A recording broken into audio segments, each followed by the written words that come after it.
Rire et Chanson, le top de l'actu. Aujourd'hui, nous avons le plaisir de recevoir sur le plateau de Rire et Chanson un fervent défenseur de la cause des Gilets jaunes. Viva la révolution, Ouais. L'auteur et compositeur du fameux tube Taxé comme jamais. Allez, Taxé comme jamais. Allez, danse la pardèche, Taxé comme jamais. Taxé comme jamais. Président de l'association Lolo. Golden Parachute, les miettes ne nous suffisent plus. Mesdames, messieurs, nous sommes ravis d'accueillir celui que l'on surnomme le Che Guevara de Levallois-Perret, Monsieur Connard. Monsieur Connard. Oui, bah c'est ce que j'ai dit. J'ai dit Monsieur C'est Connard. ça, mocheté là. Oh, ça va, hein. Je vois que vous avez sorti votre plus beau gilet jaune pour l'occasion, Monsieur Connard. Hein. Magnifique. Hein. Ouais. C'est le modèle de chez Dolce Gabbana, tout le monde voit.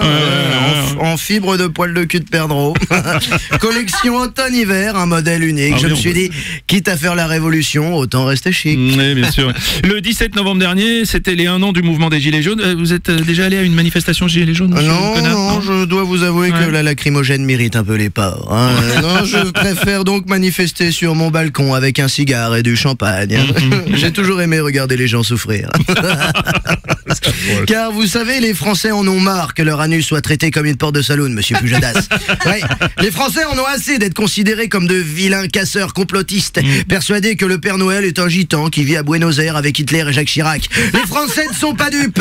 Ils ont bien vu que Depardieu avait plus de cholestérol que le Sénégal. La supercherie n'a que trop duré. Oui, c'est clair. Bon, Viva la révolution. Oui. Le préfet allemand a déclaré faire la guerre aux Gilets jaunes. Il aurait dit à une militante qu'il n'était pas, je cite, dans le même camp. Quelle a été votre réaction? Et qu'il aille se faire lifter les boules avec sa face d'endive, celui-ci. Moi, je soutiens le mouvement des Gilets jaunes. Qu'est-ce que vous croyez? Et si vous n'êtes pas d'accord, je vous encourage à aller danser une bachata sur l'autoroute, monsieur de Chavannes. Vous êtes donc devenu un gilet jaune, monsieur Connard. Parfaitement, oui. Je suis un gilet jaune, viva la révolution. Oui, bien sûr. Voilà. Parce que je suis comme eux, ces gilets jaunes, un véritable rebelle dans l'âme, qui s'est toujours battu contre les injustices. Ah, vous savez, ça n'a pas toujours été facile. Si vous croyez que ma mère faisait cuire les échalotes au champagne, non, elle les faisait cuire au Pétrus 89, comme tout le monde. Et il nous arrivait même de manger le poulet avec les doigts. Et je vais vous dire quelque chose que je n'avais dit à personne auparavant. Mais je n'ai pas eu de femme de ménage jusqu'à l'âge de 6 ans. Started from the bottom, now we are, comme disait Drag, ce chanteur à succès. On a du mal à croire Started from the bottom. On a du mal à croire que la femme Monsieur Connard soit devenue un gilet jaune. Il y a forcément quelque chose qui se cache derrière. Il y a un truc là, c'est pas possible.